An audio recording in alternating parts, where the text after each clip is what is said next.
एक सुजान नाम का वैद्य है। पुराने समय डॉक्टर को वैद्य बोलते थे। वो आप तो वैद्य है, लोगों का इलाज करता है, लेकिन आप दिल से बीमार है। लोगों के तन ठीक करता है, लेकिन आप मन का बीमार है। बड़ों के पास गया पर मन को शांति नहीं मिल रही। जो सुकून चाहता है, जो मन की शांति चाहता है, वो शांति नहीं मिल पा रही। उधर गया, कहीं और चला गया, पर बात नहीं बन रही। घर वाले देख रहे हैं कि भाई जी तो हर रोज कमजोर हो रहा है, किसी से बात नहीं कर रहा, जीवन का सुकून इसने खो दिया है, तो क्या किया जाए। घर वालों ने शादी कर दी। शादी के बाद भी जो मन का चैन था वो प्राप्त नहीं हुआ। शादी के कुछ साल व्यतीत हो गए, घर में एक बेटे ने भी जन्म ले लिया, लेकिन बेटा भी जन्म ले रहा है, फिर भी घर में जो इसको शांति चाहिए थी वो शांति नहीं मिल रही, बेचैन था। इस वैद्य का एक मित्र था जो पेशे से कवि था। गुरु के दरबार पे जाता, गुरु को कविता सुनाता, और गुरुजी इसकी कविता सुन के बड़े खुश हो जाते। तो गुरुजी इसको बहुत इनाम देते, बहुत पसंद करते। जे गुरुजी के पास थोड़े कुछ समय बाद चला जाता, वापस आ जाता, चला जाता, वापस आ जाता। जब जी आया वापस, वो अपने मित्र वैद्य से मिला जिसका नाम था सुजान, उसे मिला। तो उसने कवि ने पूछा कि भाई बता कैसा है तेरा जीवन, बढ़िया व्यतीत हो रहा है। तो वैद्य सुजान बोला कि सच बात तो ये है कि जीवन में वो सुकून नहीं आ रहा जो सुकून मेरे को चाहिए था।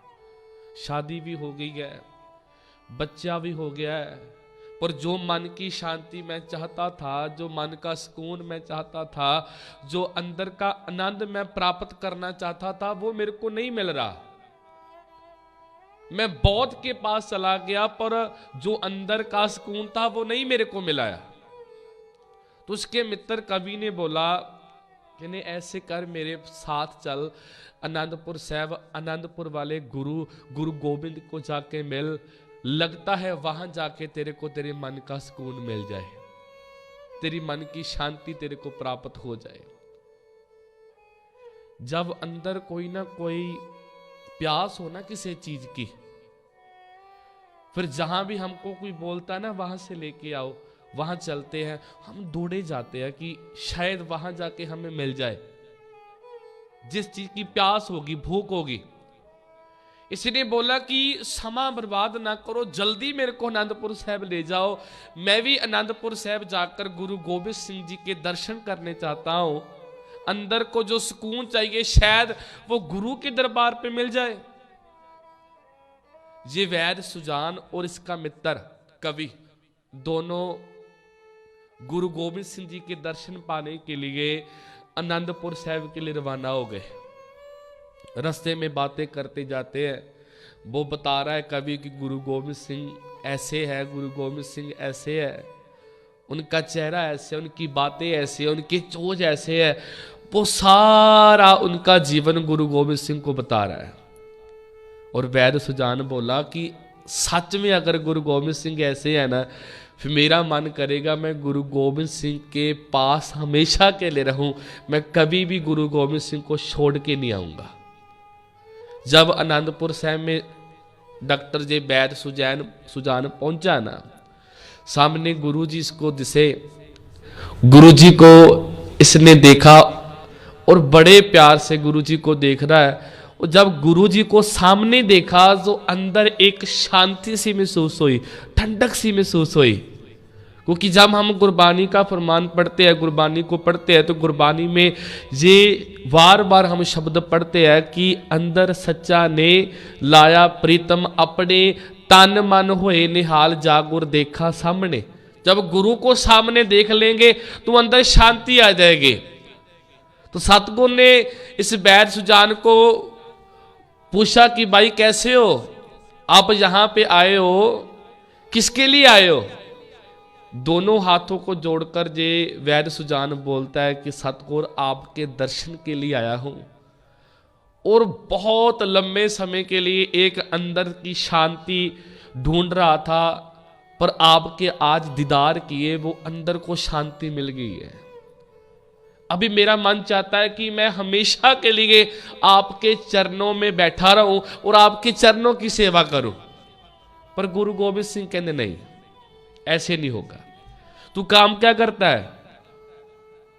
जब सुजान से पूछा गया तो वैद्य सुजान बोला कि सतगुरु जी मैं वैद्यगिरी करता हूं, मैं डॉक्टर हूं, मैं मरीजों का इलाज करता हूं। सतगुरु जी कहने ऐसे करो कि आप जी अपना काम जारी रखो, मेरे पास रहने की लोड़ नहीं है, आपको मेरे पास रहने की जरूरत नहीं है, अपना काम जी जारी रखो।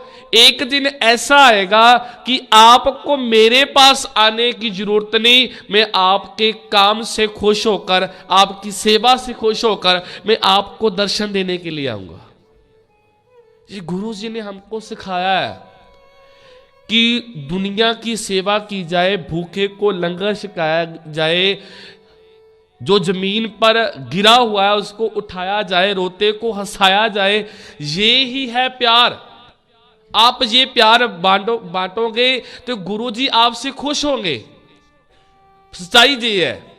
गुरुजी बोले आप जाओ जिधर से आए हो, और जहां भी आप जाएंगे वहां आप सेवा करना, मरीजों का इलाज करना, मैं आपसे मिलने के लिए आऊंगा। अभी गुरुजी का हुक्म हो गया।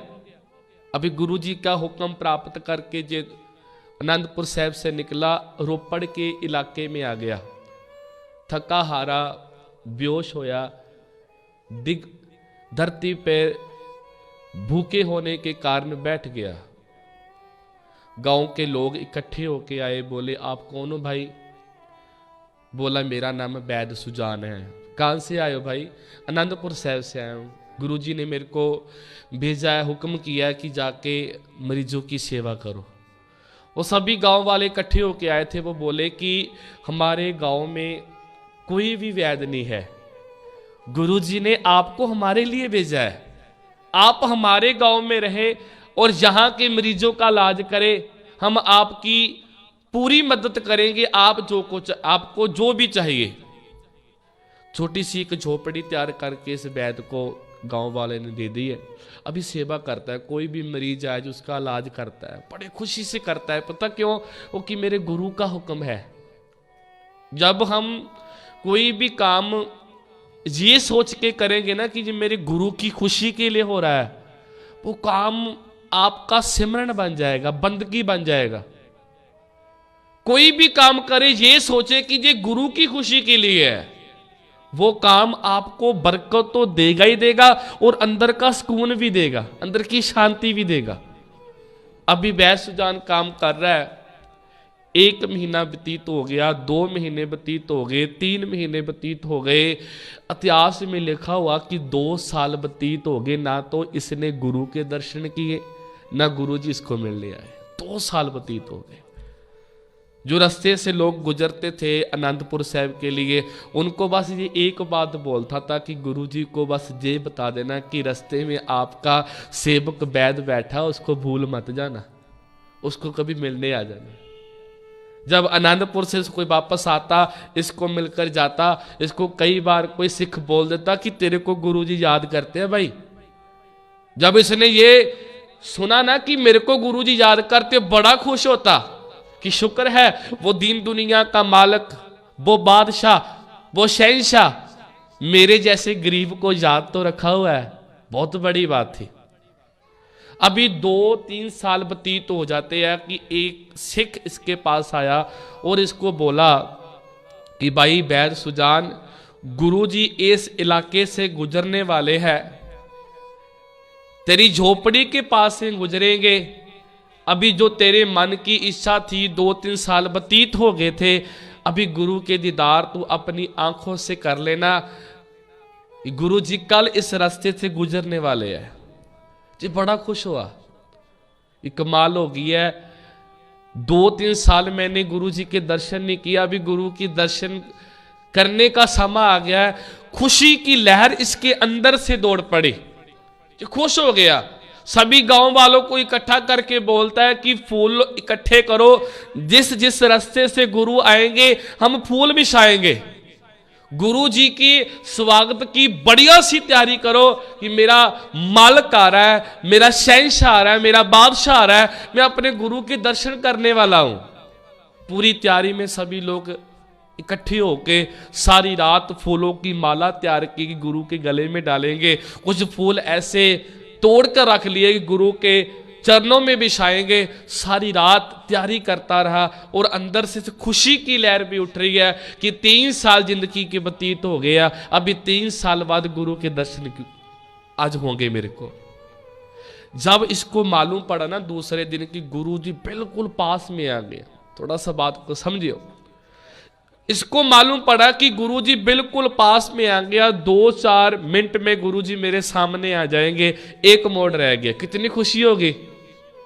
किसी ने इसका पल्ला आकर पकड़ा, एक बुजुर्ग माता ने, वो बोली कि वैद्य सुजान, मेरी बेटी बहुत बीमार हो गई है, मेरी बेटी बहुत बीमार हो गई है, अगर उसे समय पर दवाई ना मिली, उसका इलाज ना हुआ, शायद वो मर सकती है। थोड़े कुछ समय बाद गुरु आने वाले हैं और गुरु जी ने नमी एक परीक्षा में डाल दिया कि अभी गुरु के दर्शन करूं कि इसके साथ इसकी बेटी का इलाज करने जाऊं। पर गुरु की बात याद आ गई कि मरीज का इलाज करना है, बीमारी ठीक करनी है, मैं खुद तुम्हें मिलने के नहीं आऊंगा। 3 साल बाद गुरु जी के दर्शन होने थे, दिल पर पत्थर रखकर एक मोड़ रह गया था। ये गुरु के दर्शन के बिना वो बुजुर्ग औरत के साथ उसकी बेटी का इलाज करने चला गया। गुरु जी की बात को मानकर याद आ गई गुरु जी की बात। 1, 2, 3 घंटे वहां पे इलाज करते समय लग गए। जब ये वापस आया, इसने देखा कि रास्ते में फूल बिखरे हुए हैं, जो मैंने फूल इकट्ठे किए थे, शायद गुरु जी इस रास्ते से गुजर गए हैं। आंखों में आंसू आ गए, रोने लगा, सड़क पे किनारे पर बैठ गया कि मेरे भाग अच्छे नहीं हो गए, मेरे में कोई कमी होगी ना। गुरुजी मेरे इतने पास आए, इतने पास आके 3 साल बाद भी मैं दर्शन नहीं कर पाया, मेरे में कोई ना कोई कमी होगी। अपने आप को जे दोषी ठहरा रहा था, तो सोचा चलो कोई बात नहीं, गुरु की मौज है, अपनी झुग्गी में अपनी झोपड़ी में वापस चलता हूं। जब कदमों से टहलते हुए वापस अपनी झोपड़ी की तरफ आया ना, झोपड़ी के बाहर बहुत भीड़ लगी हुई है। फिर सोचा कोई मरीज आ गया, रात का समय, कोई इमरजेंसी केस हो सकता है, कोई मुश्किल में होगा। झोपड़ी के बाहर इतनी भीड़ लगी हुई है, मेरा काम है वैद्यगिरी का, मैंने इलाज करना है। भीड़ को चीरता हुआ, कदमों से टहलता हुआ जब जी अपनी झोपड़ी के अंदर जाता है ना, छोटी सी गद्दी लगी होती है जिस पर ये बैठता था, इसके पैरों से हेठों से जमीन निकल गई, आंखें खुली रह गई। देखा जहां पर ये आप बैठा होता था वहां गुरु गोबिंद सिंह जी बैठे हैं, वहां गुरु गोबिंद सिंह जी बैठे हैं। बड़ा हैरान हुआ और सतगुरु जी के सामने हाथ जोड़कर जी खड़ा हो गया और आंखों में आंसू हैं कि सतगुरु जी मेरे गरीब के लिए 2-3 घंटे आपने इंतजार किया। गुरु गोबिंद सिंह जी बोले, तू मेरा सिख होके मेरा 3 साल इंतजार कर सकता है, तो मैं आपका गुरु होके आपके लिए 3 घंटे इंतजार नहीं कर सकता। ये है गुरु गोबिंद सिंह। सच कहो सुन लियो सब है, जिन प्रेम कियो तिन ही प्रभ पायो। गुरु जी ने बोला कि अभी आपकी सेवा प्रवान है, आपने 3 साल यहां पे सेवा किया, अभी मैं आपको अपने साथ आनंदपुर साहिब में लेके जाऊंगा। जितने भी समा आप आनंदपुर साहिब में रहना चाहते हैं, आनंदपुर साहिब मेरे साथ आप रहिए। गुरु जी से बड़े प्यार से, बड़े सत्कार से, बड़े आदर मान से इसको एक बढ़िया सी बग्गी तैयार करके, बढ़िया सी पालकी तैयार करके गुरु गोबिंद सिंह जी इसको रोपड़ से आनंदपुर साहब बड़ी शान और शौकत से लेके गए थे। हमें क्या सिखाया गुरु ने? हमें गुरु जी ने बस यही सिखाया कि सभी से मोहब्बत करो, सभी से प्यार करो, किसी से नफरत नहीं करनी है, सभी को प्यार दीजिए, सभी का दुख बंटाइए। ये गुरु ने हमको सिखाया है। किसी का दुख बंटाएंगे, किसी का दर्द बंटाएंगे, किसी को प्यार देंगे, किसी को हंसा देंगे, किसी रोते को चुप करा देंगे, आप पर गुरु जी खुश हो जाएंगे। ये गुरु ने हमको सिखाया है।